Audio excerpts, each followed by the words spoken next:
Hola, buenas tardes. Buenas tardes a todos. Gracias por su asistencia a esta segunda jornada sobre el cambio climático y su repercusión en los recursos hidráulicos de Tenerife. La semana pasada vimos la primera parte, el cambio climático, el pasado miércoles. Hoy nos centraremos en los recursos hidráulicos, los recursos hidráulicos en la isla de Tenerife, ¿no?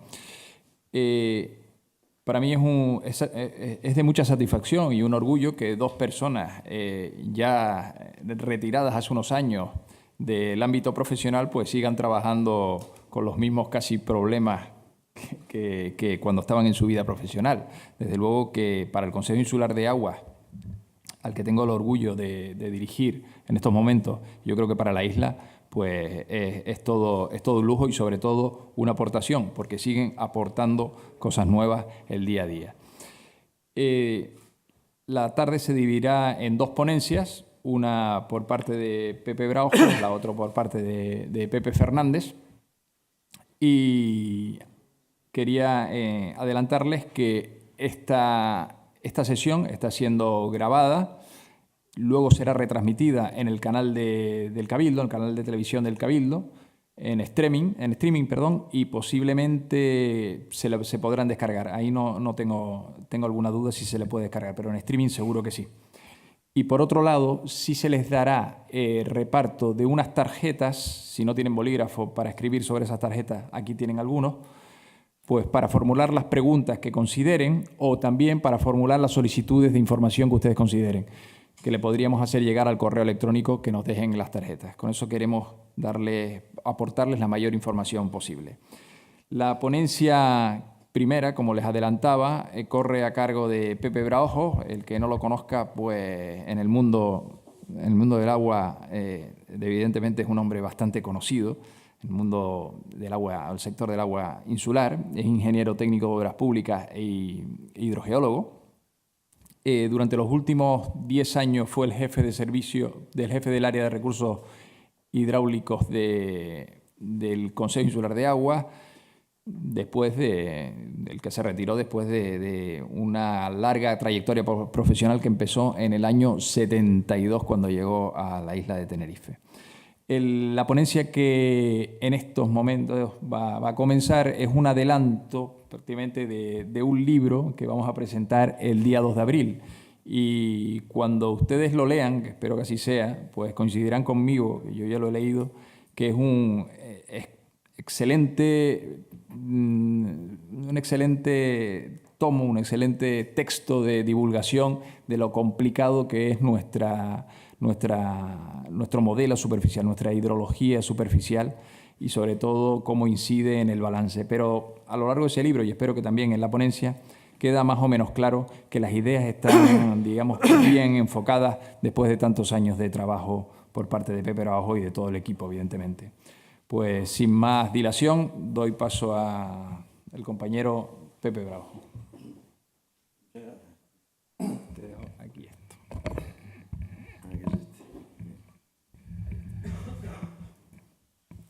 Bueno, pues buenas tardes a todos. En primer lugar, muchísimas gracias al Colegio de Ingenieros de Caminos y al Consejo Insular de Aguas pues por ofrecerme el participar en estas jornadas del cambio climático y permitirme a su vez pues el exponer las que a mi juicio son singularidades de la hidrología superficial de esta isla, ¿no?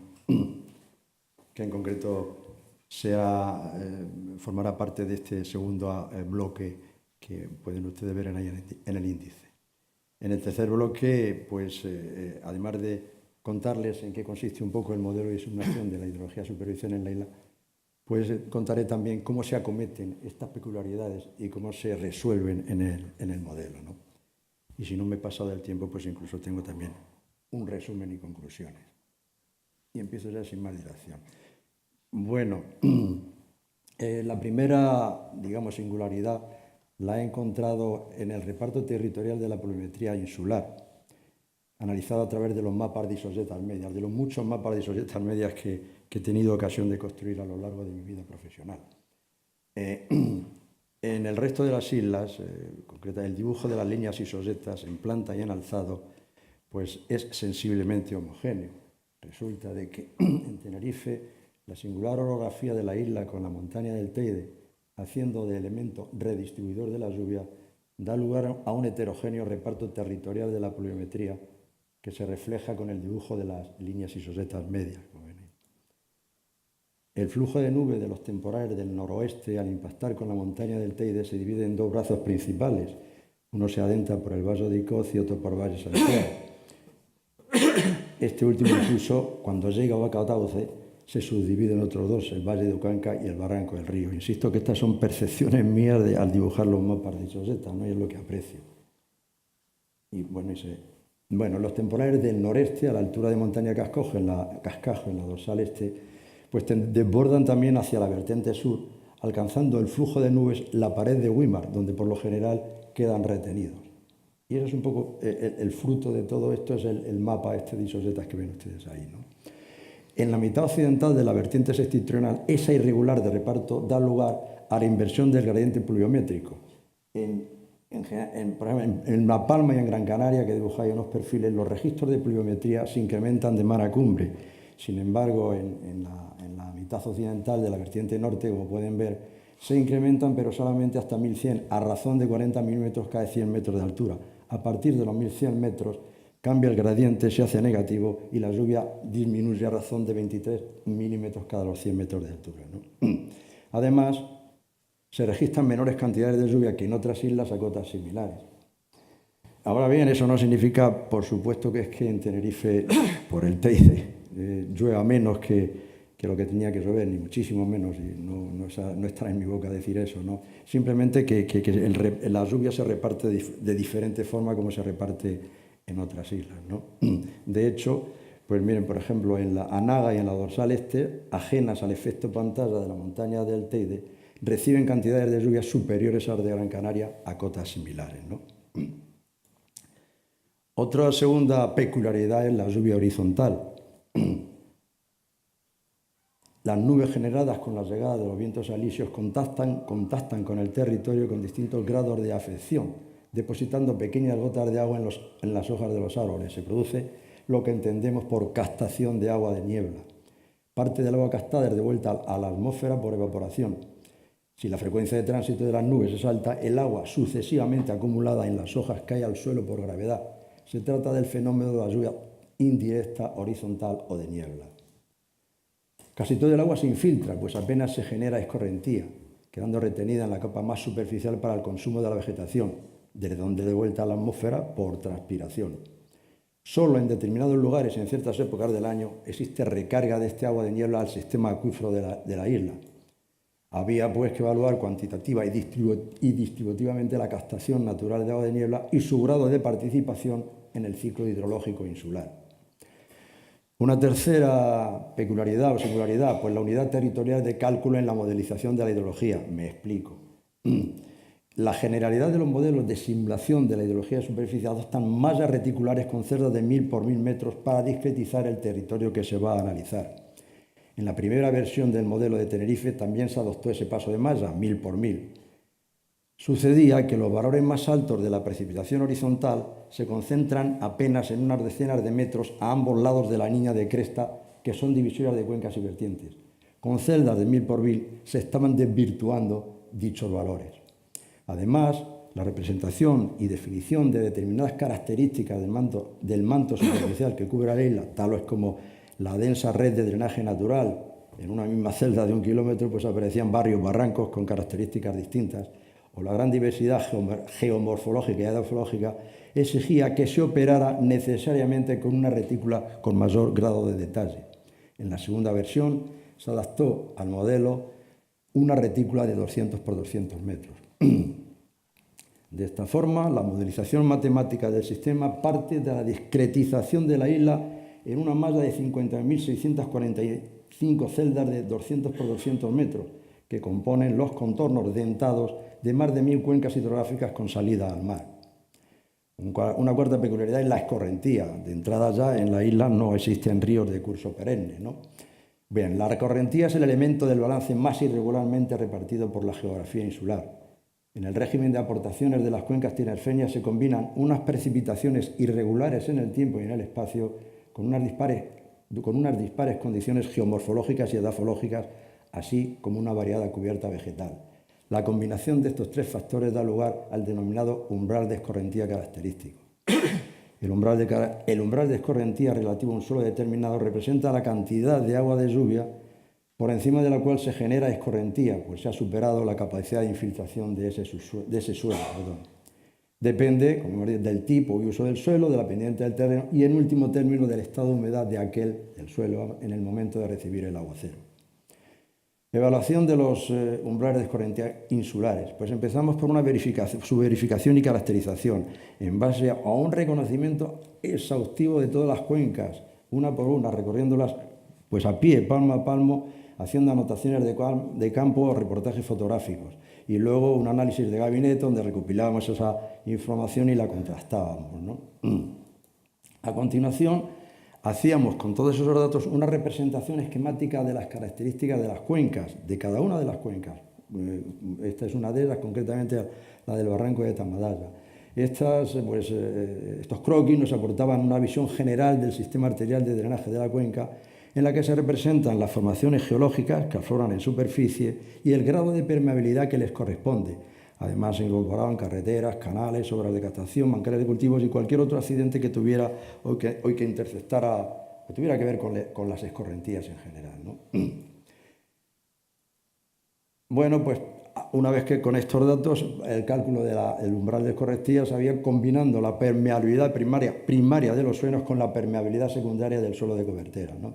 La primaria, pues a partir de los usos del suelo, en concreto para los suelos urbanos, lo que usábamos era la tabla que conocerán del US Soil Conservation Service, ¿no? Pero cuando se trataba de suelo agrícola o vegetación, pues echamos manos de las características edafológicas y geológicas de los suelos de la isla. En cuanto a la secundaria, pues echamos mano del tipo y densidad de vegetación. Fundamentalmente, lo que buscamos era el grado de facturación de la roca de caja por las raíces del arbolado, ¿no? Observamos efectivamente en una misma formación de roca, al lado había un monte de pinos y al lado estaba absolutamente descubierto de vegetación, y por los cauces del barranco sin vegetación se notaba cómo había corrido el agua. En cambio, estoy hablando, claro, de materiales, digamos, traquibasálticos, que son de una permeabilidad relativamente alta, ¿no? Pues en cuanto habían procedido a la reforestación de esa zona, se había cuarteado el terreno y aquello había desaparecido por completo las condiciones para generar escorrentía, ¿no? Bueno, se confeccionó una tabla de umbrales de escorrentía similar a la que usa el Soil Conservation Service, a la que se han incorporado nuevas categorías asimilables a los suelos más permeables de la isla. La tabla es de cuádruple entrada. Se entra primero con la permeabilidad primaria del recinto, con 8 categorías, muy baja, baja, media, muy alta, muy alta, exageradamente alta. A continuación entramos con la clase de coberteras, si era de cultivo, vegetación o suelo. Después la densidad de la vegetación de cultivo existente en el recinto, y por último, si se trataba de vegetación, con el porte o altura de la vegetación de la planta de la que se tratara, ¿no? Esto es un ejemplo, por poner, serían de las 8 categorías, bueno, pues 2 de las categorías que contiene la tabla, ¿no? Bien, otra de las singularidades de la hidrología insular es la infiltración en cauces, ¿no? En el medio continental, los niveles saturados se encuentran relativamente cercanos a la superficie del terreno, por lo que la recarga desde los ríos al acuífero es inmediata. Incluso cuando los niveles saturados suben, es el propio acuífero el que alimenta la corriente del río. En la isla, el acuífero basal se encuentra a una gran profundidad, por lo que por lo general la infiltración no coincide en el tiempo con la recarga. Además, en la actualidad, y con una sola excepción, los nacientes del Barranco del Infierno, no se producen aportes desde el acuífero profundo a los cauces. Esto sucede desde principios del siglo pasado. La explotación de las aguas subterráneas pues echó para atrás los niveles saturados, los abatieron, y bueno, pues en tiempos sí había ríos en la isla. En el libro, si lo leen, podrán comprobarlo, ¿no? Realmente ocurre todo lo contrario, pues la particular geomorfología de los barrancos da lugar a que los cauces se conviertan en auténticas vías de penetración de las escorrentías hacia el subsuelo. Se trata del fenómeno que hemos denominado infiltración en cauces.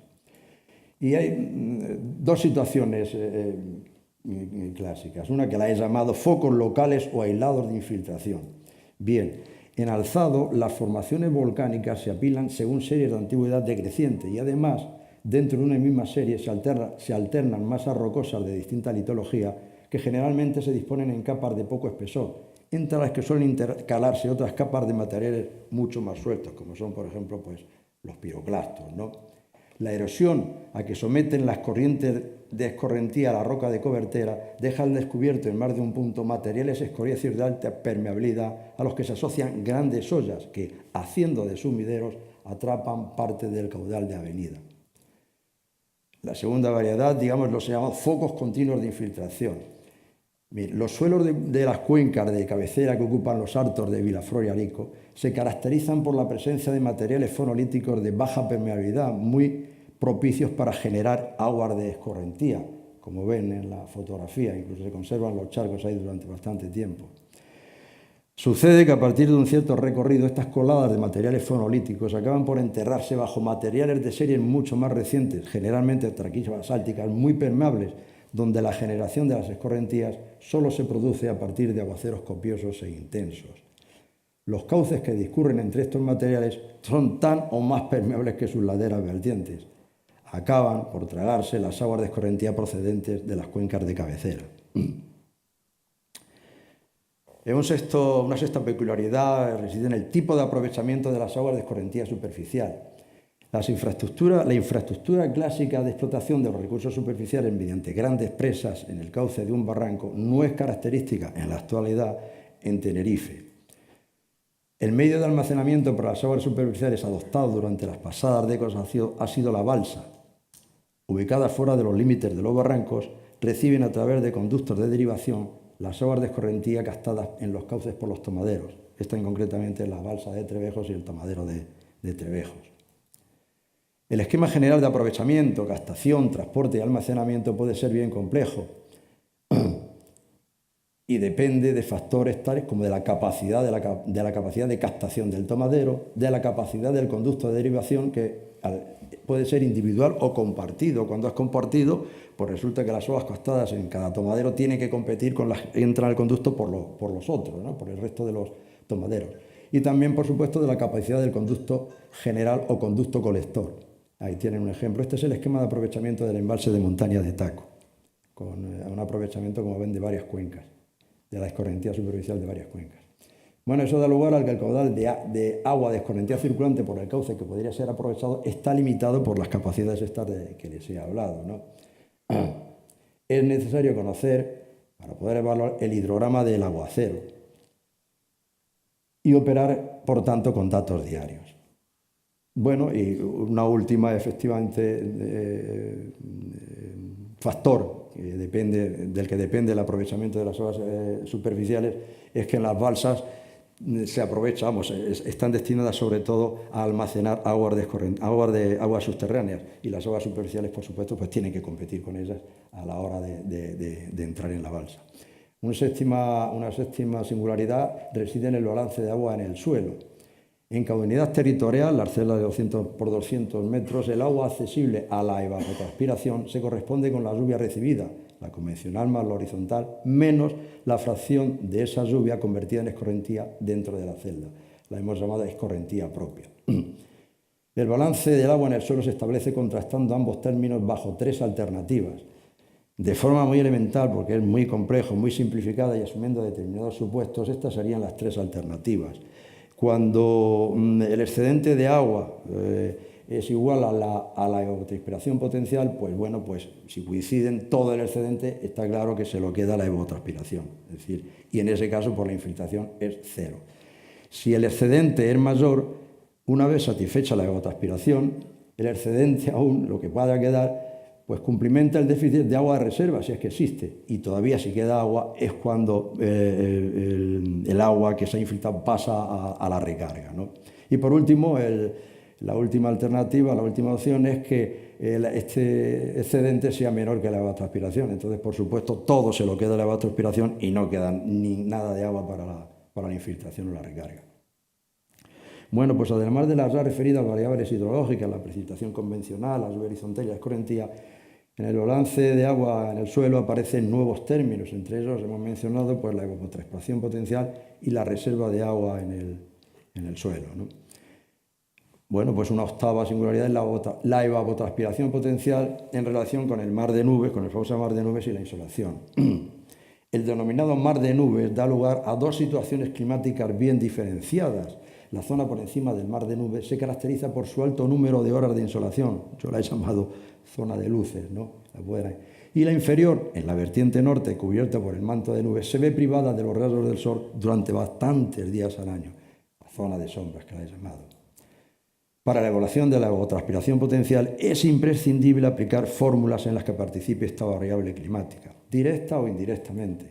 Pues bien, en el modelo de hidrología superficial se ha incorporado el procedimiento aconsejado por la FAO, en la fórmula de Penman-Monteil. Este es concretamente el mapa de la evapotranspiración de referencia según Penman-Monteil, construido a partir de, bueno, pues hay por lo menos 60 estaciones que disponen de datos de radiación solar. Evidentemente tuve que apoyarme en unas cuantas estaciones virtuales. Como ven, pues parece que existe una cierta correspondencia entre la ET0 y la radiación solar, sobre todo en la vertiente norte. Pero a su vez, parece que hay sobrevaloraciones de la ET0 en zonas de cumbre o en la costa de Arico-Granadilla. Pues no son sobrevaloraciones, es simplemente que la velocidad del viento es un factor decisivo también en el cálculo de la evapotranspiración de referencia, como pueden comprobar. Bien, la reserva del agua en el suelo, esta es otra de las peculiaridades. La gran diversidad edafológica insular se traduce en un amplio abanico de valores de la reserva hídrica en el suelo. A principios de los años 90 se contaba con el mapa de la serie de vegetación de España, editado por el Ministerio de Agricultura y Pesca y Agricultura en el año 1987, en el que se aportaba, entre otros, la capacidad de retención típica de los suelos. A partir de esta capacidad de retención típica podía deducirse la capacidad de reserva asimilable al suelo del entorno de cada estación. Y estas eran las estaciones que teníamos para poder trabajar. Apenas 2, 4, 6, 8 estaciones, pero que ni siquiera todas estaban en Tenerife. Es decir, la muestra era muy corta en número de estaciones y en variedades de cobertera. Y aquí les quiero hacer un pequeño comentario. Las veces que he tenido que explicar, o a gente de la península, que es un par de veces nada más realmente, ¿no? Pues nunca me han interpelado, ¿qué coeficiente es correntía o qué fórmula y tal de TP? No, siempre ha sido, pero el problema que debéis de tener con la baja información que existe de la edafología, pues es eso, el poder controlar la capacidad de retención de los suelos en general. Y yo pues les contestaba que en 2005 el Consejo Insular de Agua encargó al Departamento de Edafología y Geología de la Universidad de La Laguna la elaboración de la cartografía edáfica de la isla, que aportó, entre otros, la tasa de infiltración básica y la capacidad máxima de retención del agua en el suelo. La construcción de ambos mapas tuvo nada menos el soporte de 182 puntos de muestreo, representativos de los distintos suelos de la isla. El equipo de trabajo, que encabezaba además María Satejedor, al final del trabajo, hizo un comentario que quiero leerles a ustedes, por lo que significa. Por primera vez se ha planteado en Canarias un estudio de los regímenes térmicos e hídricos con medidas directas del suelo. La selección de las zonas de estudio para la definición de estos regímenes se hizo de tal manera que estuvieran representadas todas las variantes posibles de la isla. Bien. Y acabo con la última de las singularidades, el día como periodo de cálculo en el VAS. En el medio continental, al establecer el balance del agua en el suelo, se toma el mes como periodo de cálculo, aunque ya me van llegando noticias de que se está aconsejando también en la península de que se utilice el día para establecer el balance del agua en el suelo. Pero hasta ahora todos los modelos que yo conozco, y son varios, emplean el mes como periodo de cálculo, ¿no? Pues bien, el modelo de hidrología de superficie desde el principio ha operado siempre con el día.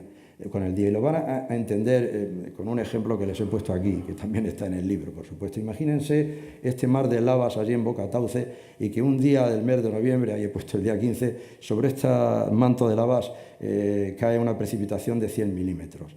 La evapotranspiración potencial aproximadamente en esta zona es de 105 milímetros y la reserva del agua en el suelo, por poner algo, porque aquí no hay ni suelo, vamos a poner en 10 milímetros. Por supuesto, aquí no es escorrentía y transpiración menos, porque no hay ni una planta vegetal. Bueno, pues si hiciéramos el balance a escala mensual, resulta de que ese déficit que yo les hablaba antes sería de 100 milímetros y en concreto, ¿qué es lo que pasaría? Pues que, no, perdón, el agua excedente serían de 100 milímetros y la ETP en cambio necesita 105 milímetros, por lo tanto la evapotranspiración al final agarraría los 100 milímetros, digo trabajando a escala mensual, agarraría los 100 milímetros de lluvia y además le cogería 5 milímetros a la reserva, con lo cual la reserva quedaría reducida a 5 milímetros, además la infiltración cero, lo cual me parece ilógico, es decir, que caigan 100 milímetros nada menos encima de las lavas y que no se infiltre nada, me parece, en fin, no procedente, ¿no? En cambio, si hacemos el balance a nivel diario, bueno, pues primero calculamos a cuánto corresponde, cuánta es la evapotranspiración potencial cada día, dividimos los 150 entre 30 y son 10,5 milímetros. Transpiración no hay, evaporación, ¿cuánto creen ustedes que habrá? Pues el día de la lluvia habrá evaporación y pocos días más, porque aquí no se forman dicharcos. Pero aquí, siendo muy generoso, yo le he puesto 6 días de evaporación. Es decir, la evapotranspiración sería 6 por 3,5, 21, la recarga sería entonces igual y la infiltración serían 79 milímetros. Es decir, que por lo menos aquí en la isla es sumamente importante el trabajar a nivel diario y no a nivel mensual. Pero es que, por otra parte, dentro del Parque Nacional del Teide ocurre también el fenómeno contrario. Las 7 cañadas reciben las aguas de escorrentía generadas en la pared de materiales fonolíticos que les limita por el sur. Durante siglos, los depósitos de los sedimentos que han formado parte de esas escorrentías han ido levantando un suelo de baja permeabilidad, rellenando el piso original de esas 7 cuencas endorreicas. Son cuencas en las que el agua no tiene salida fuera de sus límites y se forman, pues, por lo tanto, lagunas. Resulta que las aguas se encuentran acomodo para permanecer almacenadas hasta varias semanas después de la ocurrencia de lluvias que han sido más que de moderadas. La resolución del balance en el suelo es compleja y debe abordarse asumiendo decrementos debidos a la evaporación e infiltración e incrementos si llueve encima, si llueve sobre mojado, por decirlo también de alguna forma, del volumen de agua embalsado y en consecuencia de la superficie de la lámina de agua. Y a su vez hay que asumir también permanencias del agua, como les he dicho antes, en estos cuencos superiores al mes. Por lo cual el balance en el suelo pues, se complica realmente. Bien, esas han sido las 10 singularidades que yo considero pues, más específicas, ¿no?, de la hidrología superficial. El modelo lluvia-infiltración de Tenerife con el que trabaja la isla es un modelo con el que trabaja en concreto el Consejo Insular de Aguas, es un modelo distribuido en el espacio. La isla se discretiza en celdas de 200 por 200 metros y distribuido a su vez en el tiempo, pues opera con periodicidad mensual y diaria. Construido en su día en base a una metodología de cálculo cuya estructura se aparta en determinadas fases de los procedimientos convencionales debido a las comentadas singularidades de la hidrología insular.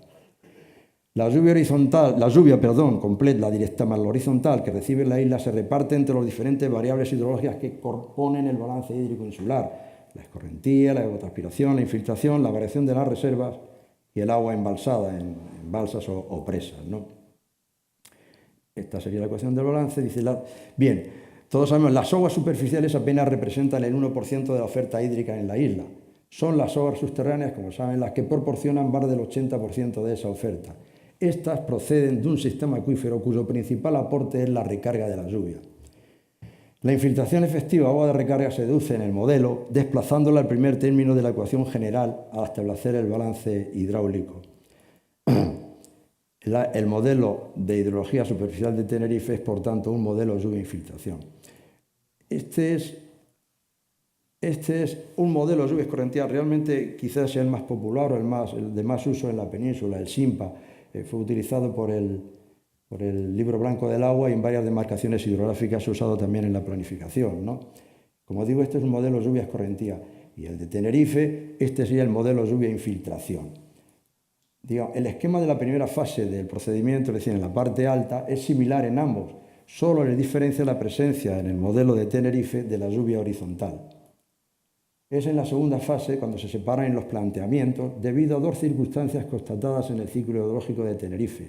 Por un lado, la inexistencia de aportaciones desde el acuífero general a los cauces y por otro, la transferencia de agua desde los cauces al acuífero. La infiltración en cauces junto con la infiltración directa conforman la recarga total, como ven en el esquema.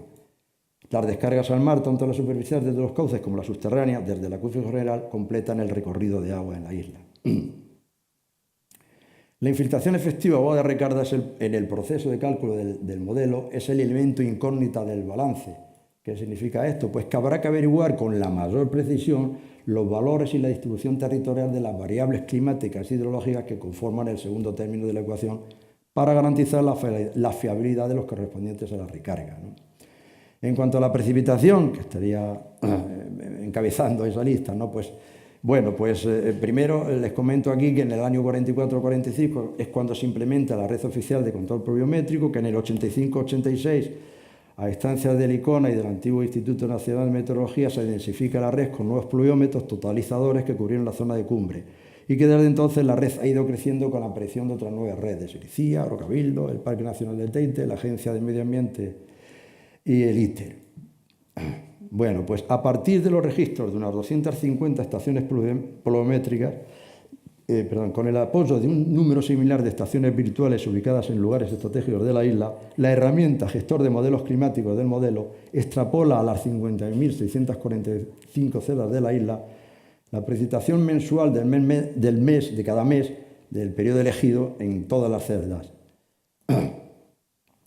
Este sería el mapa de las estaciones pluviométricas actuales en el año 2007 y una nueva herramienta del modelo, el visualizador de resultados, permite construir mapas temáticos de la distribución de la pluviometría insular a escala mensual, anual o multianual. Este en concreto es el mapa de la pluviometría media insular del periodo que se ha llamado actual de estos últimos 30 años, del 85-86 al 2014-2015. La precipitación anual media durante el periodo histórico, es decir, desde que se tiene información climática, desde el 44-45 hasta el 2014-2015, 71 años, evaluada en el modelo es de 423 litros por metro cuadrado, equivalentes a 860 hectómetros cúbicos año. Para el periodo actual, llamo actual a los últimos 30 años, es decir, al periodo 85-86, 2014-15, se ha aducido un valor de 377 litros por metro cuadrado, equivalentes a 767 hectómetros cúbicos año. Como ven, ha bajado la pluviometría sensiblemente.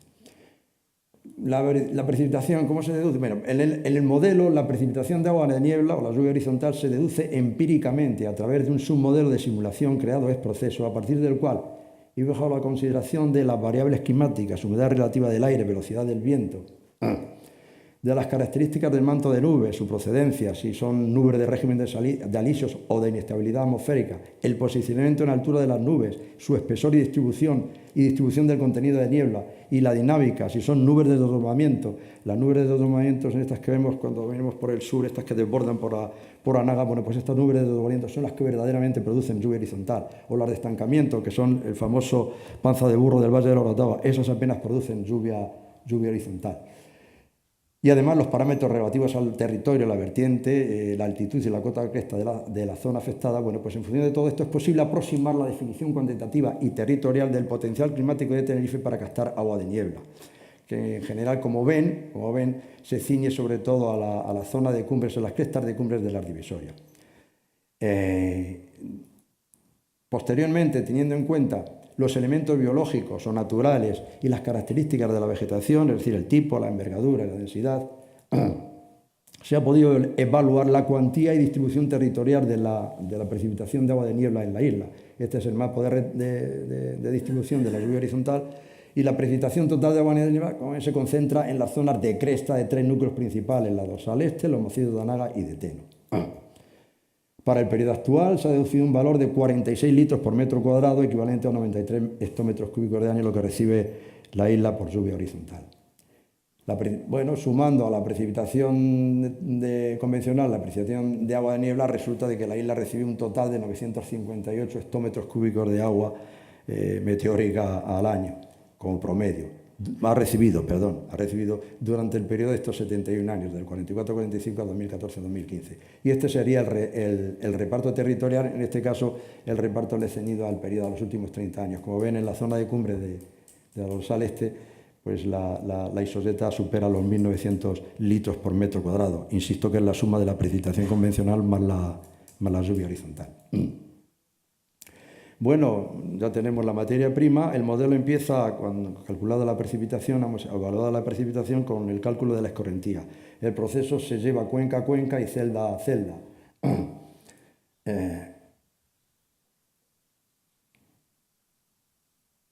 Bueno, en cada celda, esa es una cuenca, es el croquis de una cuenca determinada, y en cada una de las celdas de las cuencas, pues el modelo almacena la precipitación convencional ocurrida en el mes en esa celda, la precipitación horizontal, el número de días de lluvia en ese mes, el umbral de escorrentía y el umbral de infiltración en cauces. Salvo muy localmente, porque se habrán asombrado de qué pinta la precipitación horizontal en la escorrentía, ¿no? Bueno, pues salvo muy localmente, la precipitación horizontal no participa directamente en la generación de agua de escorrentía, pero sí lo hace indirectamente rebajando los valores de los umbrales de escorrentía característicos de los suelos, al humedecer el suelo por el goteo, ¿no? Por el constante goteo. La primera operación que hace el modelo es desagregar la lluvia mensual en aguaceros diarios, por aquello que les hablé que es necesario efectivamente manejar aguaceros diarios, incluso en el balance del agua en el suelo. La segunda operación es el cálculo de los umbrales de escorrentía y de infiltración sobre cauces correspondientes a cada aguacero. A continuación, el flujo de entrada de cada aguacero diario a la celda. A continuación, la escorrentía propia generada en cada aguacero. Por supuesto, entonces, la escorrentía circulante pues es la suma del flujo de lo que le entra a la celda más la escorrentía que se le genera en la propia celda. En cada cuenca el proceso de cálculo parte de la celda de mayor cota y continúa con la inmediata inferior y así sucesivamente hasta la celda que contacta con el mar. Si en el camino se intercepta algún ramal, se reinicia el proceso en la celda de cabecera del ramal con la misma secuencia de cálculo. A lo largo del periodo histórico, 44-45, sería 2014-2015, en el modelo se ha deducido que les llegaron los cauces insulares unos 60 hectómetros cúbicos años, de los que solo 23 hectómetros cúbicos años alcanzaron la línea de costa. Insisto, son los 71 años, esa cifra está puesta mal, no es el 85-86, es el 2014-2015, perdonen. El resto se perdió en el recorrido del agua hasta el mar como consecuencia del fenómeno de infiltración en cauces, unos 35 hectómetros cúbicos años, y la derivación y almacenamiento de parte de las escorrentías, aproximadamente unos 2 hectómetros cúbicos al año. Durante el periodo actual, esas cifras han sido, bueno, en los últimos 30 años, la escorrentía circulante, es decir, a los cauces, ha llegado a una media de 40 hectómetros cúbicos años, la escorrentía infiltrada ha sido de unos 24 hectómetros cúbicos años, la escorrentía derivada y almacenada de 1 hectómetro cúbico y la vertida al mar unos 15 hectómetros cúbicos año. Son cifras, evidentemente, de órdenes de magnitud aproximadas y, por supuesto, sin decimales. Bien, el sexto paso que da, lógicamente, después de tener calcular la infiltración en el cauce, para a continuación, antes de entrar en el flujo de salida de cada celda, les explico también cómo el modelo calcula o evalúa el agua derivada y almacenada en balsas y presas, ¿no? En concreto, bueno, después de tener distribuida la precipitación mensual en aguaceros diarios, construye unos hidrogramas de este tipo para cada uno de los aguaceros y los corta, los secciona por la capacidad de derivación de la obra de derivación. La parte de arriba sería agua que sigue cauce abajo y la parte de abajo, los polígonos de abajo, sería el agua que se capta y se deriva hacia los embalses, ¿no? Bien, como les decía, una vez que tenemos la infiltración en cauces calculada, a continuación, pues lo que se calcula en la celda es el flujo de salida de la celda. Flujo de entrada y flujo de salida son dos elementos que verán al final, son fundamentales en el cálculo al final del balance y en concreto de la infiltración. Lo veremos al final, ¿no? Bueno, el balance del agua en el suelo en las celdas normales, ¿cómo lo verifican? Bueno, el proceso de cálculo. El balance del agua en el suelo se establece, como hemos dicho, a escala diaria y además distinguiendo previamente, cuestión tampoco que no se hace en otras latitudes, pues distinguiendo previamente la evaporación de la transpiración. Empieza a modelizarse con el mes de octubre, el primer año, con la reserva del agua a cero.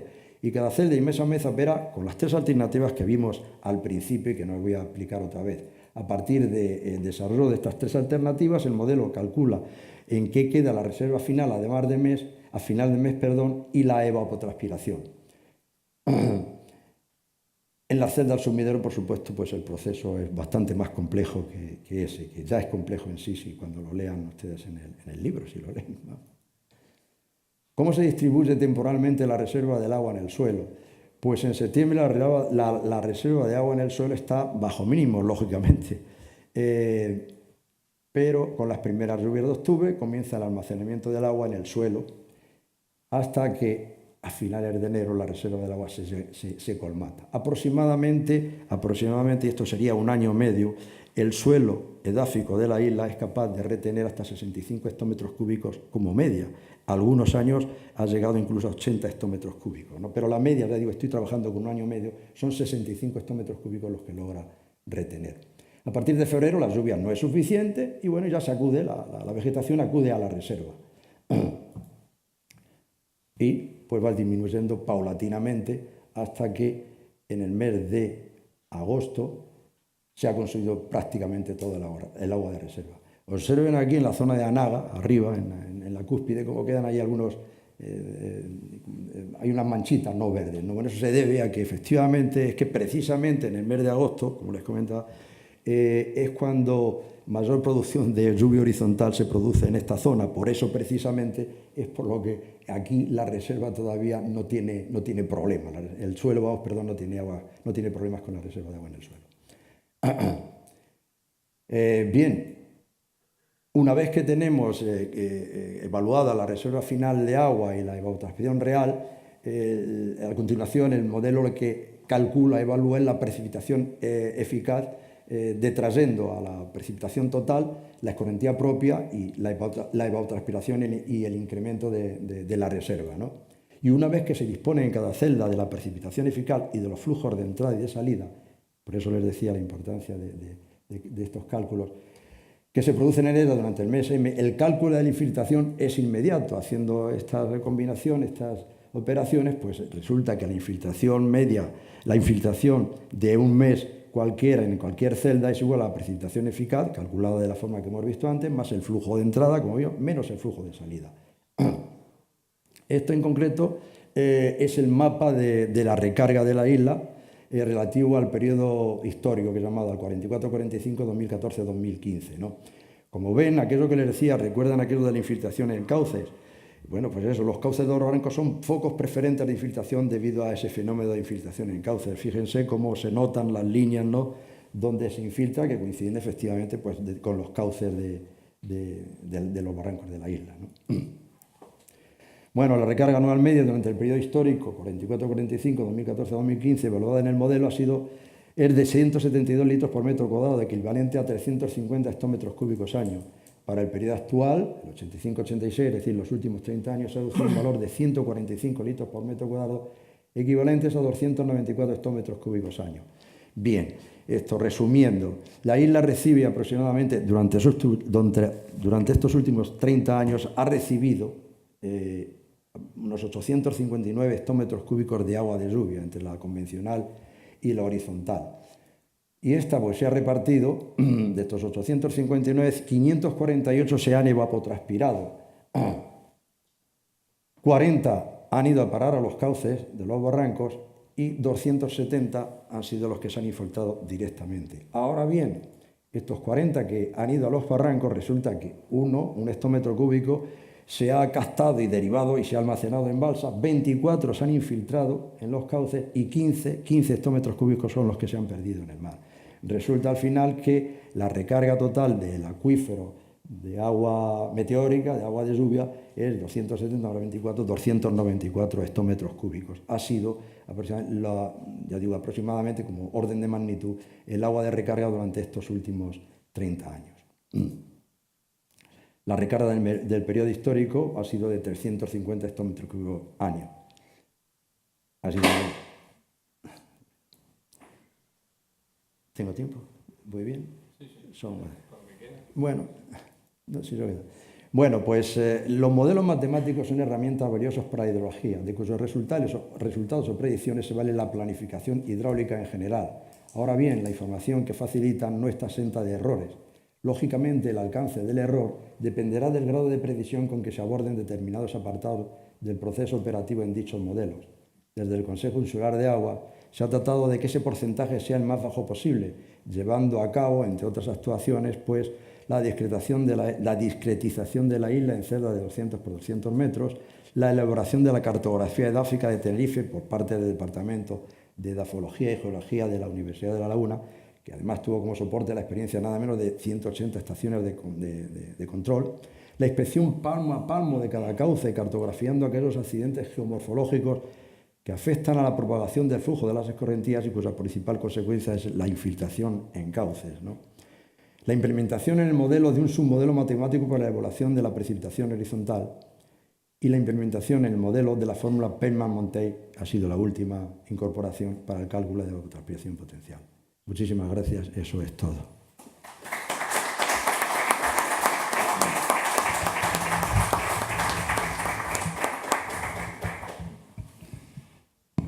Encendemos las luces. Muchas gracias. Pues muchas gracias, Pepe. Podemos hacernos una idea de la enorme complejidad que supone establecer un modelo hidrológico de superficie, la cantidad de cálculos, de ensayo-error, etcétera, que ha supuesto durante todos estos años de trabajo. La siguiente ponencia y última de estas 2 jornadas corre a cargo de Pepe Fernández Bettencourt, que no creo nadie que en esta sala no lo conozca. Su nombre siempre estará vinculado al sector del agua en la isla de Tenerife y fue gerente del Consejo Insular de Agua desde su creación hasta hace poco más de 4 años. La ponencia de Pepe viene a ser un poco el corolario de las ponencias del pasado miércoles con estas. El título de la ponencia de Pepe es el cambio climático, lo vimos el miércoles, y su repercusión en el balance hidráulico de la isla de Tenerife, con la base teórica que nos acaba de adelantar Pepe Braujos, ¿no? Pues hacemos el cambio.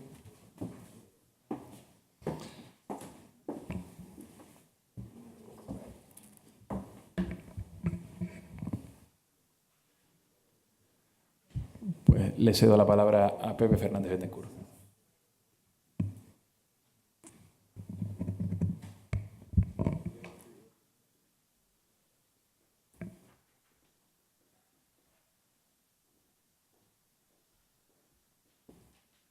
Como demonios se quita. Carlos. Tiene la pantalla de la adelantada. mitad de la...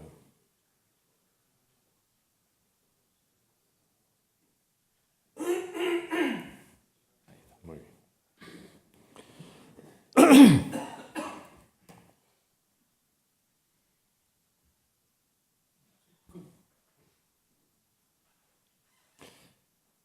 bien. Buenas tardes a todos. Ver que el público son amigos, espero de su benevolencia. Después de la brillante exposición de Pepe Braujos, en mi caso, el título que habíamos elegido era Tendencias observadas en la magnitud de las variables hidrológicas de Tenerife, apoyado precisamente en los resultados del balance del modelo de hidrología de superficie, la versión 5 que ha expuesto Pepe, y que esos resultados han sido tan recientes como son casi de hace una semana o 2 semanas. Ya verán que, bueno, la exposición también la divido en 4 bloques o capítulos, uno sobre la introducción, otro sobre los recursos de Tenerife y el modelo, sobre las tendencias observadas en las variables hidrológicas, que es el núcleo principal, y un resumen y conclusión.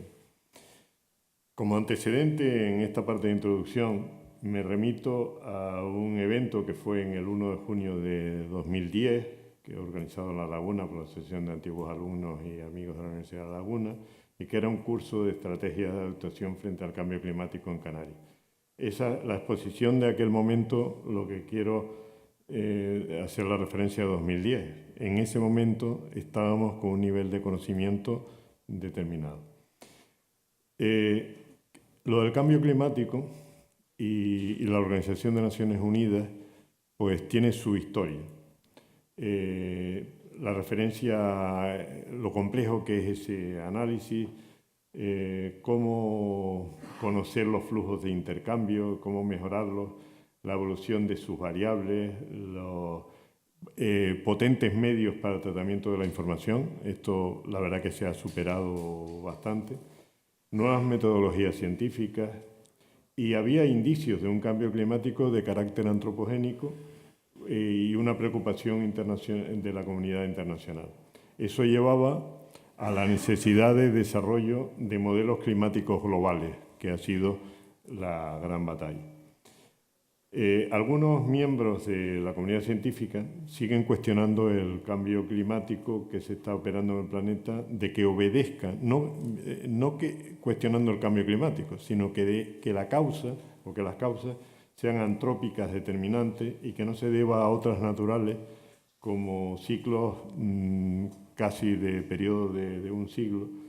Pero el criterio general y oficial del Panel Internacional de Cambio Climático, que desde 1988 la Organización Meteorológica Mundial y la ONU pusieron en marcha, es cada vez más concluyente. Los gases de efecto invernadero, hay 6, pero el mayoritario, el predominante es el CO2, contribuyen de forma muy relevante al calentamiento global y es exigible una posición activa en la reducción generalizada de sus emisiones. Respecto a esto, hay una batalla que hasta en la ponencia anterior un poco afloró entre dos versiones un poco antagónicas. Bueno, pues ¿cuáles han sido las emisiones de gases de efecto invernadero? Pues el Banco Mundial, en esta web que tienen indicado, hay un centro de análisis de la información de una división de ciencias ambientales del laboratorio de Oak Ridge en Tennessee, Estados Unidos, donde hay una serie he preferido recoger el gráfico desde 1960 hasta el 2014. La recopilación de datos siempre lleva un retraso. Lo de 2014 creo que lo incorporaron hace unos meses, o sea que va con un cierto retraso.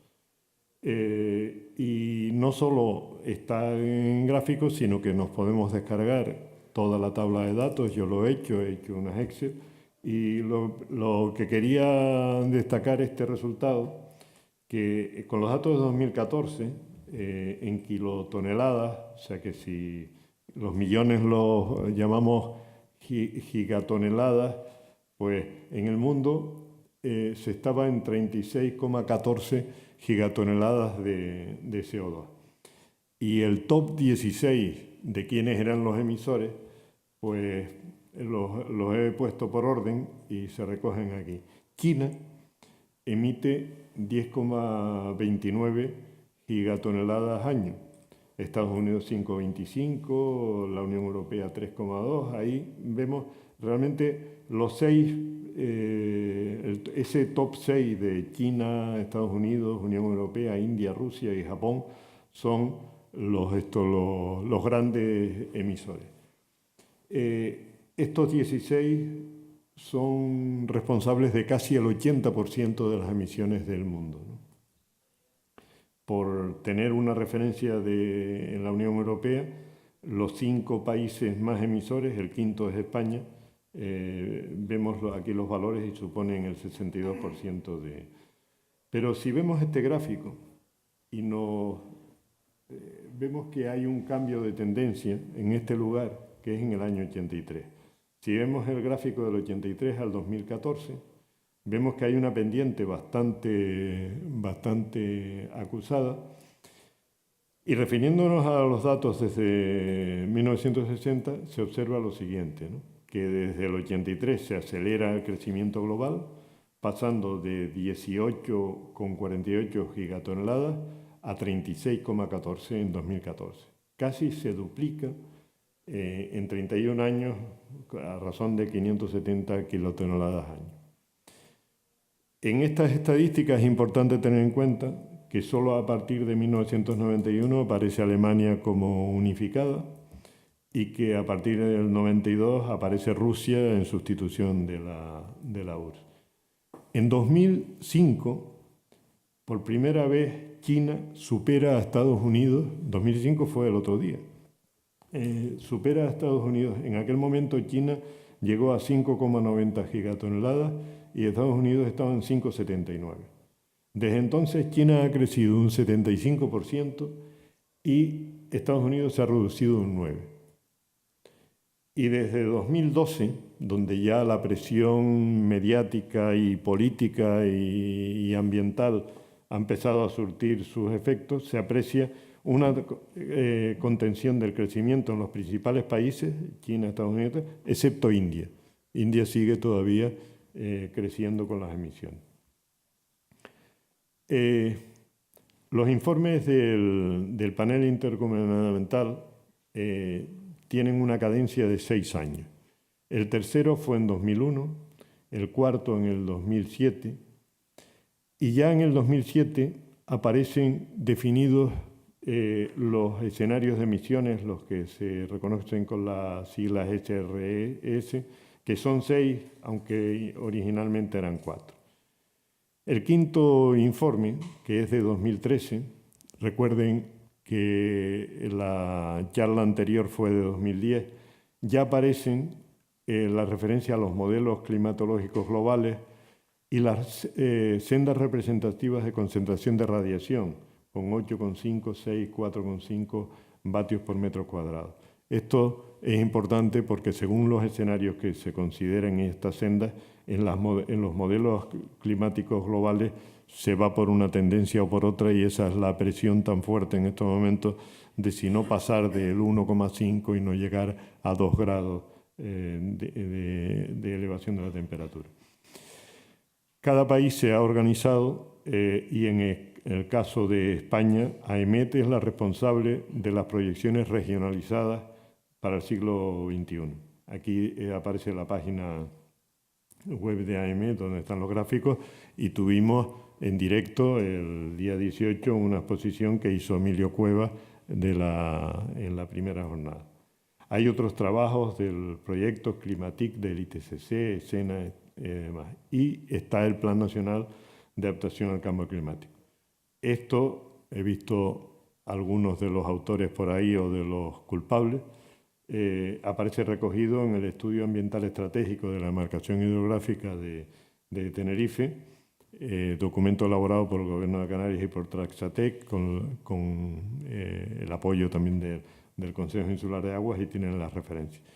El propósito de la organización es las presentaciones, facilitarlas en formato PDF y colgarlas en la web, o sea que realmente se podrán recoger. ¿Qué voy a decir de la exposición que acaba de hacer Brahojas? Yo solamente siempre voy a reforzar los datos y la metodología, que los datos locales han sido registrados, medidos, y además con la aplicación adicional cuando tienes duda del criterio de experto, que es tan válido como todas las variaciones climáticas e hidrológicas son medidas y evaluadas, y las evaluaciones y balances a nivel de celdas 200 por 200, que yo creo que es la potencia que da la herramienta, la modelización y visualización de resultados. Pero otro aspecto del modelo que es lo que yo creo que le abre muchas utilidades son los balances por tipos de recintos diferentes. No solo la isla completa, sino comarcas hidráulicas, municipios, vertientes, bandas altitudinales, sectores hidrogeológicos, cuencas hidrográficas, cualquier recinto se define mediante unos ficheros que se llaman CEL y luego todas las celdas de 200 por 200 que están dentro de ese recinto, pues permite hacer el balance. En el modelo también se trabaja con hipótesis y con escenarios. Solamente una referencia, le guardo cariño a esta diapositiva de una versión de ciclo hidrológico de un esquema simplificado, donde la actividad humana y las relaciones con el medio hídrico natural de atmósfera, red hidrográfica, cauce, sistema acuífero del mar, pasando luego a través del medio terrestre, con aspectos que son claves como el relieve, la vegetación, el suelo, la pendiente y el subsuelo, y cómo llegar en la hidrología de superficie a estas variables que se contemplan en el modelo.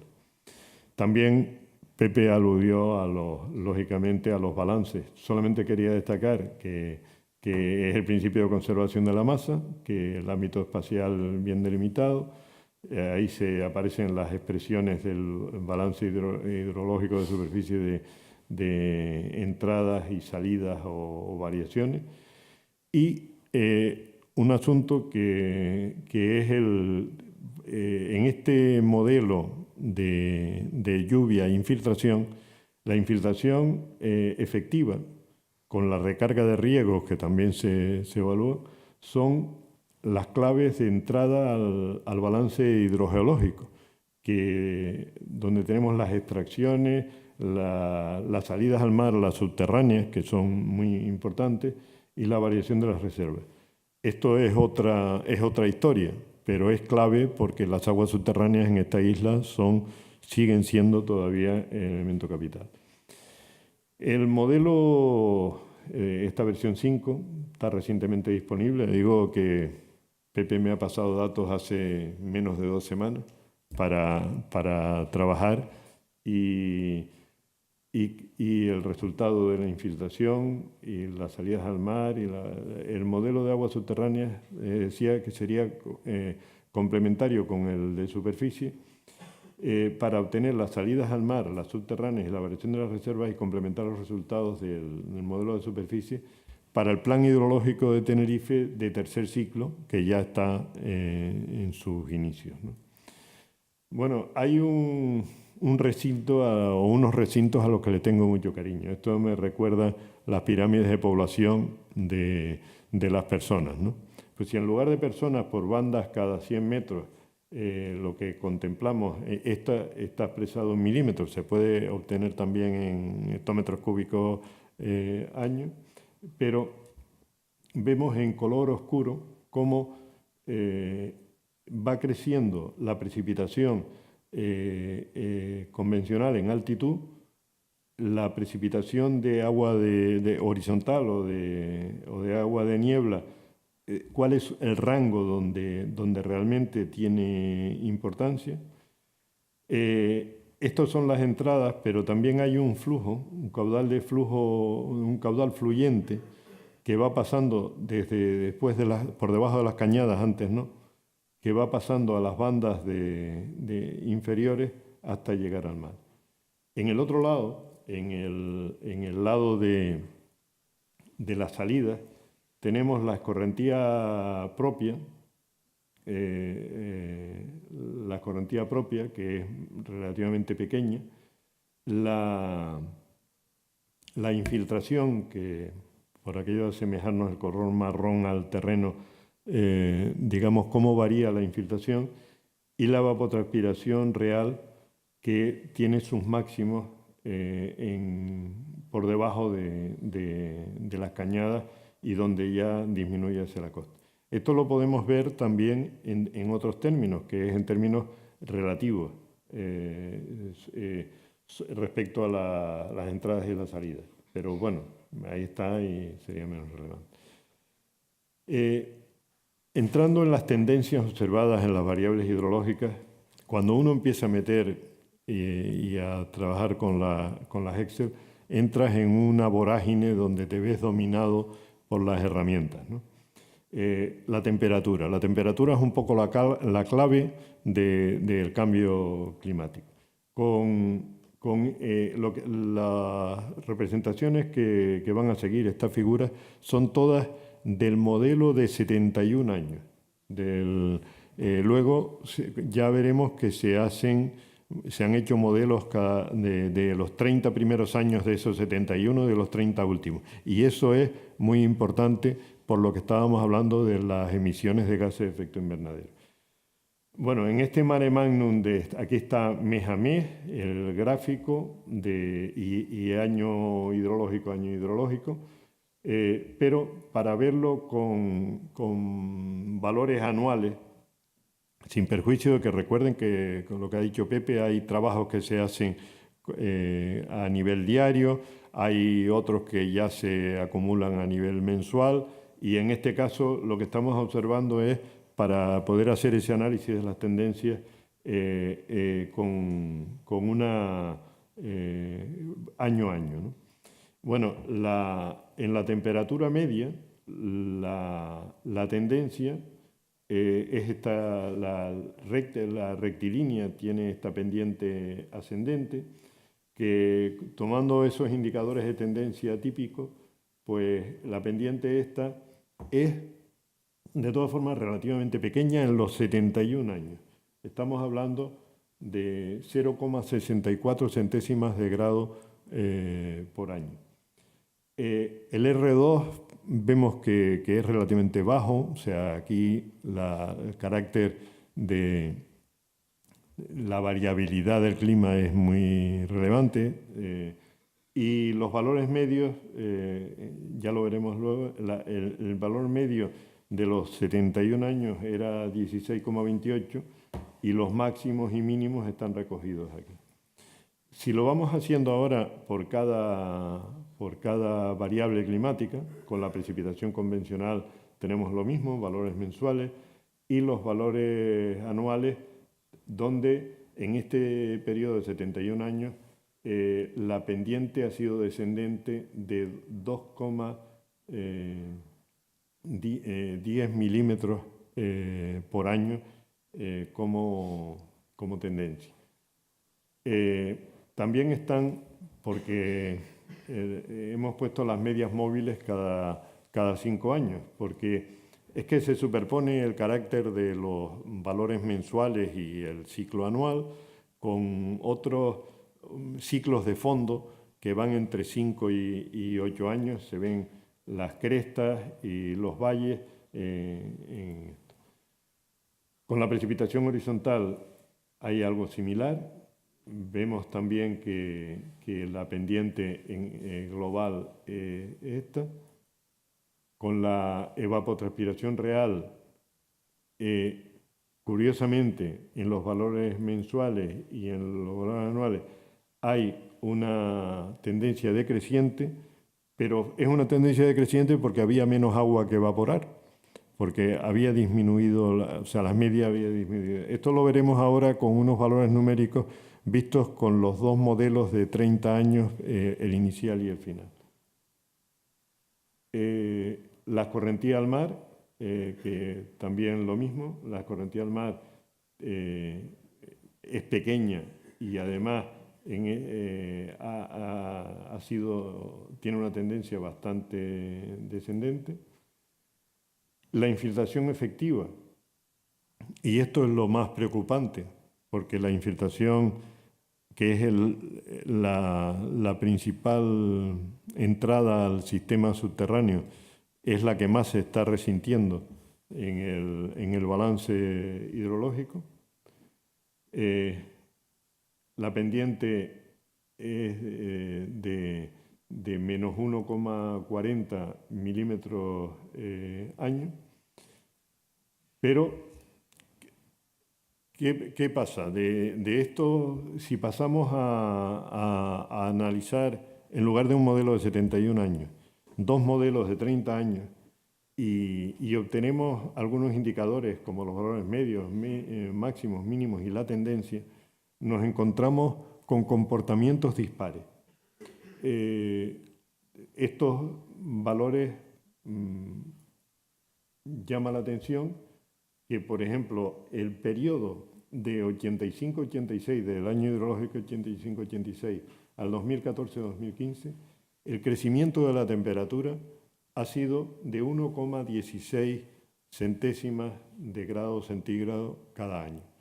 O sea que esos son apuntando en la línea que se indica del IPCC a nivel mundial.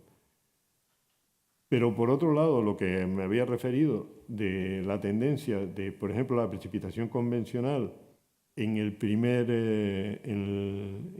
modelo de 30 años había sido una reducción de valores de precipitación importante. Pero luego en el siguiente cambia de tendencia. Y es una tendencia casi horizontal. Ha bajado tanto que luego, a poco que se cambien algunos aspectos condicionantes del clima, tiene que coger y remontar. La evapotranspiración. La evapotranspiración es siempre nos duele, dice, bueno, es una parte del recurso atmosférico que vuelve a la atmósfera y es muy importante en la isla, con una tendencia de 0,51 milímetros año en el periodo 85-86, 14-15. ¿Y esto a qué obedece? Pues lo relacionamos, si recordamos el gráfico de los gases de efecto invernadero, cómo había crecido a partir del año 83 las emisiones, el comportamiento de este periodo de 30 años para analizar el clima de los 30 últimos años es coherente con ese comportamiento.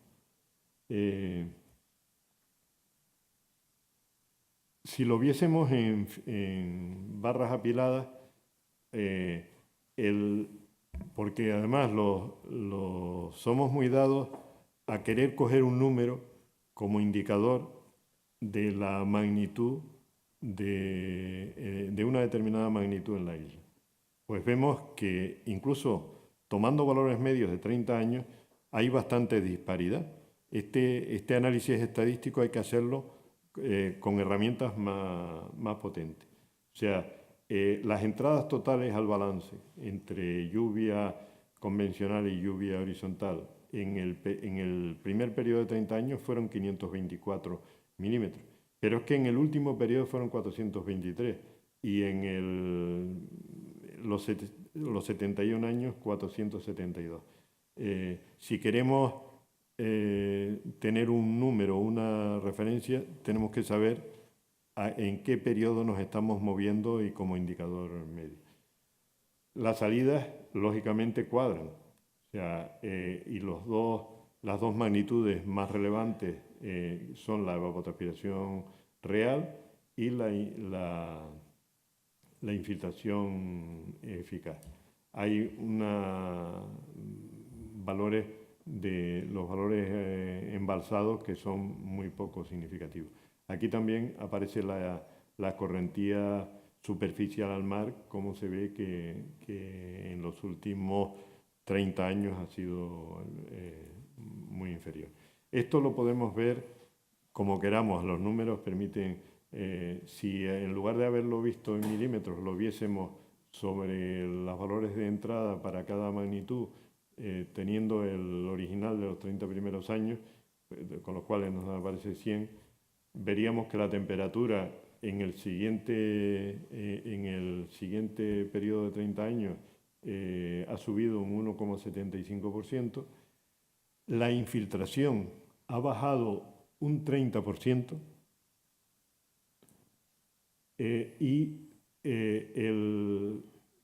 visto en relación con la precipitación total, que es un indicador que es muy relevante, pues estamos en un 34%. O sea que del total de la precipitación, lo que se infiltra, que nuestras valoraciones de hace una década eran más optimistas, pues son de un 34%. Con la correntía al mar, vemos que la correntía al mar en los últimos años es solo del 1,75%. Y entro para acabar en resumen y conclusiones. Digamos que los datos disponibles en el Consejo han sido suficientes para construir el modelo de hidrología de superficie de esta versión 5 para el periodo de los 71 años hasta el 2014-2015, basado en esta malla de 51.645 celdas de 200 por 200 metros. En valores mensuales estamos trabajando con 852 meses en 71 años y en cada celda se evalúan hasta 12 variables climáticas e hidrológicas. Pero la información de base es mejorable. Hay lagunas, conviene mejorar la precisión de algunos datos, la transmisión de los datos desde las estaciones hasta los centros de almacenamiento y procesamiento, la organización, la transparencia, y se observan síntomas de una tendencia de que empeora su actualización con la celeridad, seguridad y sistemática requerida. Nuestra percepción, yo creo que en esto la comparte también Pepe, es que se está perdiendo parte del clima que había, el clímax, como consecuencia del relevo generacional que se está produciendo. Tenemos herramientas más potentes, pero los datos yo creo que están siendo ligeramente peores. De hecho, solamente estamos hablando de que se ha podido realizar con los valores de 2014-2015. Estamos en el 19 y la carga y la recopilación de toda esa información ofrece dificultades. La normativa del Plan Hidrológico de Tenerife establece determinaciones suficientes para que se corrija la debilidad anterior. Dicha normativa es su principal fortaleza. Es que hay datos que son obligados facilitarlos. Hace falta desarrollar e implementar las plataformas para la carga de datos por los distintos agentes que están obligados a ello, está recogido en la normativa, revisando en su caso formularios y protocolos correspondientes, sistemas gestor de base de datos, los repositorios, las bases de datos y el todavía no nato Centro de Información, Control y Seguimiento del PHT que debe radicar en el Consejo. El modelo ya está operativo. Es una herramienta potente, polivalente y complementaria para analizar y diagnosticar la magnitud y efecto del cambio climático en Tenerife, basándose en una información local, registrada, está medida, no está elucubrada y siguiendo el método científico y evaluaciones complementarias con criterios de expertos. Yo creo que la exposición de Pepe está tan documentada como para dejar claro esta afirmación. En breve nos deleitará con su libro, donde en 580 páginas nos explica lo que hoy ha hecho en 50 minutos. Definiendo los dos modelos de series de 30 años, como resumen de lo dicho, en los extremos de la información disponible y comparando la magnitud de las variables hidrológicas, se aprecia lo siguiente. La temperatura media ha pasado de 16,1 a 16,3, ha crecido un 1,75% y la tendencia de crecimiento en el segundo periodo es de 1,16 centésimas de grado cada año, mientras que en el primero, por las otras razones que decíamos, es representativo. La precipitación convencional ha bajado un 20% en relación del periodo inicial y el periodo final. La lluvia horizontal también ha tenido una ligera bajada. La ETR es engañoso porque decíamos, hay que remontar desde un punto más bajo. Aparece como un descenso del 9,57, pero en el segundo periodo hay un crecimiento de 0,51 milímetros año. Las salidas al mar se han reducido a menos de la mitad, aunque en el segundo periodo se mantienen prácticamente estables como tendencia. Y la infiltración efectiva, pues, que ha tenido un descenso del 30,81% de 201 milímetros año a 143, la tendencia en el segundo periodo es prácticamente horizontal, mientras que en el primero fue mucho más acusada.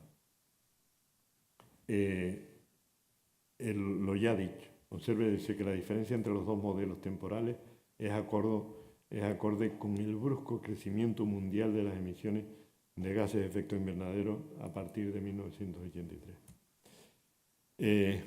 Yo me siento un poco descontento de esta comunicación porque los números no se retienen, lo digo, lo tendrán en papel, y ha resultado un poco difícil. Espero que buscando otras herramientas podamos hacerlo más accesible. Como es inevitable un análisis estadístico de variables ideológicas, pero espero que haya servido para mostrar la complejidad de la tarea y las posibilidades que ofrece el modelo. Vuelvo a decir que su asimilación y debate en detalle sugerimos la lectura del libro de Pepe del día 2. Y apuntamos al Consejo y el PHT de tercer ciclo de la posibilidad de organizar talleres monográficos para su difusión y utilización. Hay un párrafo que es un poco obligado, especialmente por lo que ocurrió en la jornada anterior. El debate sobre cambio climático está contaminado por el enfrentamiento entre los seguidores a ultranza de los criterios mayoritarios del IPCC y los que cuestionan sus fundamentos. Contraponer criterios es sano, pero siempre que se realice con respeto entre opositores y espíritu constructivo. Y este ha sido un objetivo de la organización de esta jornada. Gracias por su asistencia.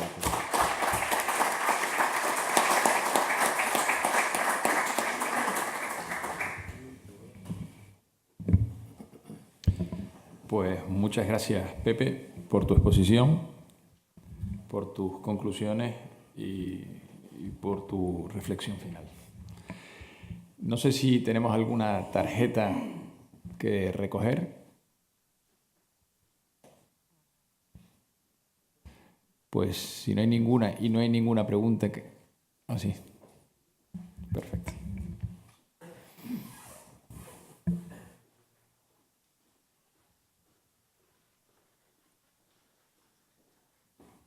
Pues muy bien, 2.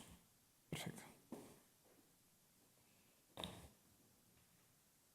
Una pregunta que sí, que puede suscitar,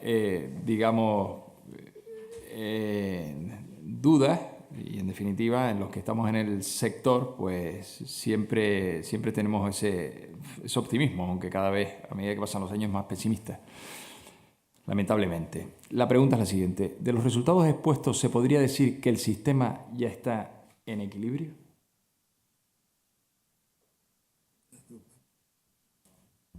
Cualquiera de los dos. Creo que no.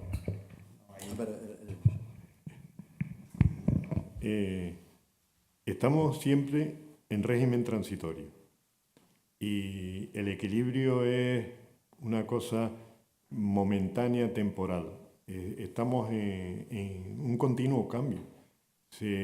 Tanto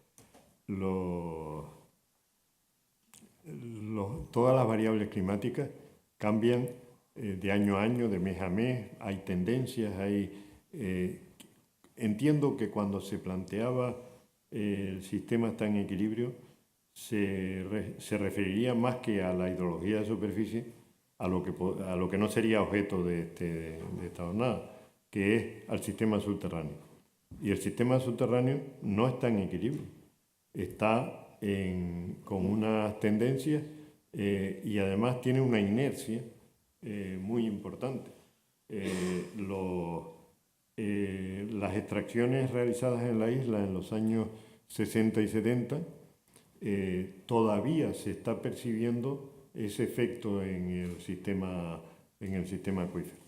Lo que sí que, para tranquilizarnos, en el plan anterior, con el modelo subterráneo se hicieron simulaciones con distintos escenarios para ver hasta qué punto el sistema subterráneo era capaz de aportar los recursos que se le planteaban desde la planificación.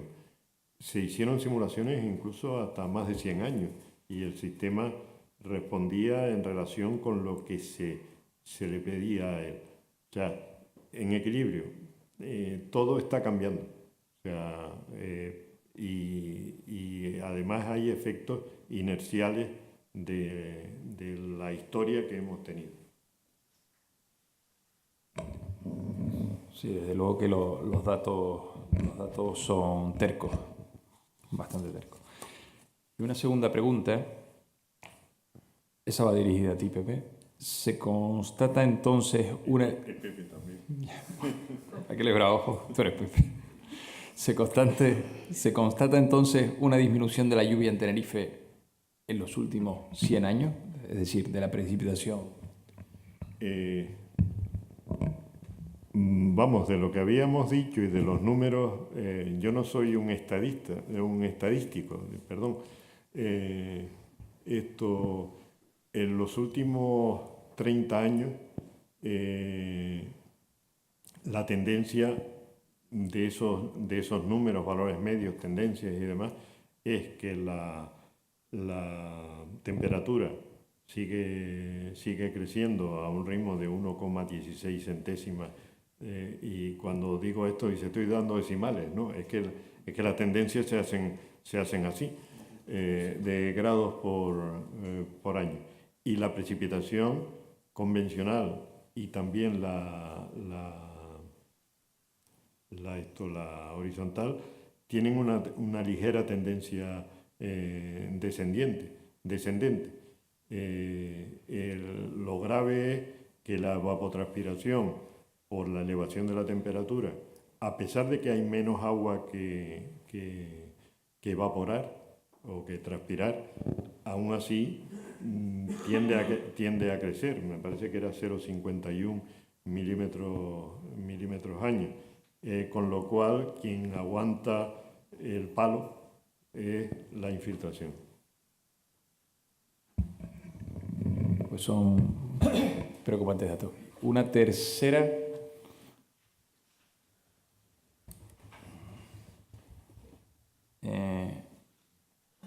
No se dirige a ninguno de los dos Pepes, pero el que más le complazca.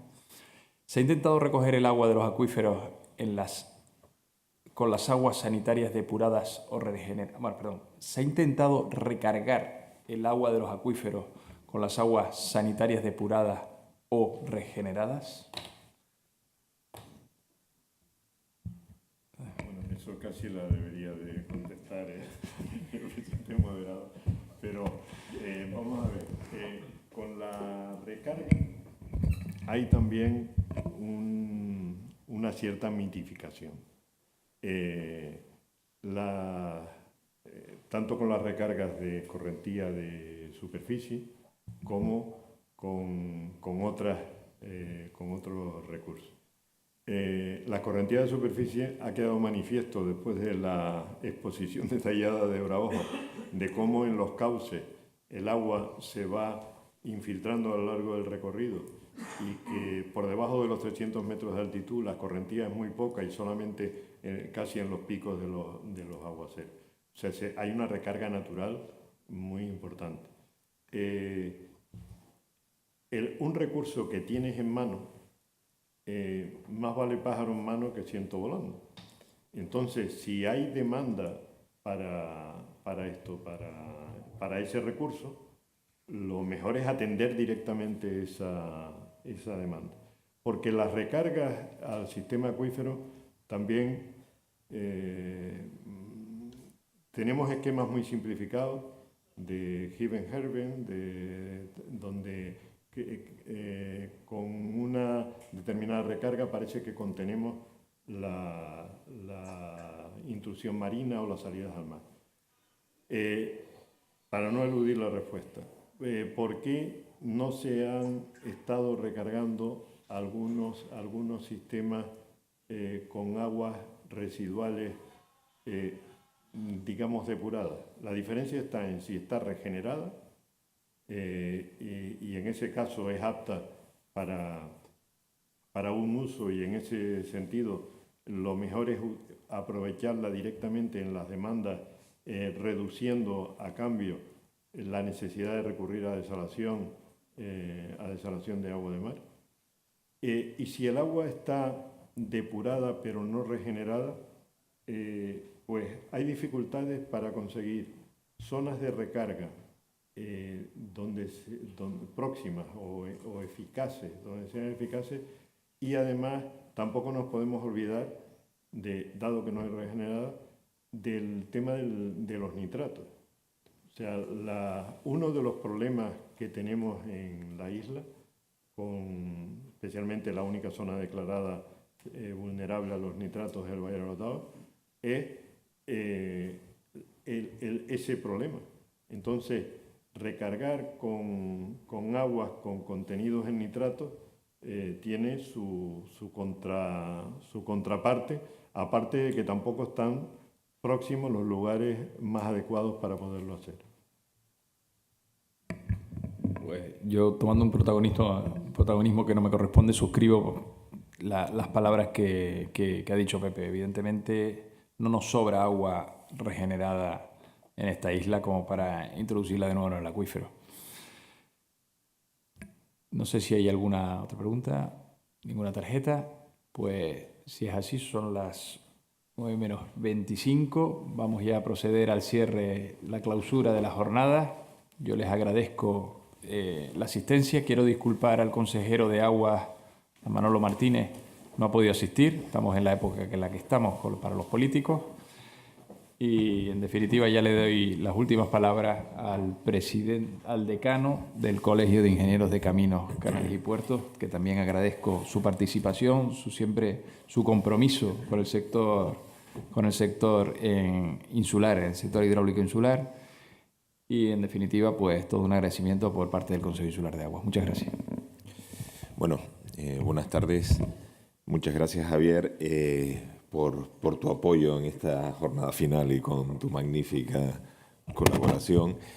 Agradecer, por supuesto, a todos los asistentes y concluir muy brevemente con dos ideas principales. Como han visto en las dos jornadas, lo que necesitamos los técnicos son datos para establecer nuestras previsiones. Pepe comentaba que nota que empieza a haber una falta quizá de datos. No sabemos si es necesario impulsar desde el colegio a las administraciones pues ese impulso tanto económico como técnico para que tengamos suficientes medios para captar esos datos, que también el otro día en la ponencia de Juan Antonio lo decía, con la ausencia de boyas, etcétera, para captar esos datos que necesitamos los técnicos. Finalizo tan solo, yo represento aquí al Colegio de Ingenieros con la Junta que se ha hecho en esta legislatura, llevamos hace un año, y tenemos la firme convicción de que estos foros son necesarios y por eso vamos a seguir animando la colaboración entre las administraciones competentes en cada materia y en el colegio para establecer debates serenos pero constructivos. Muchas gracias a todos y esperamos verlos en las siguientes jornadas que establezcamos.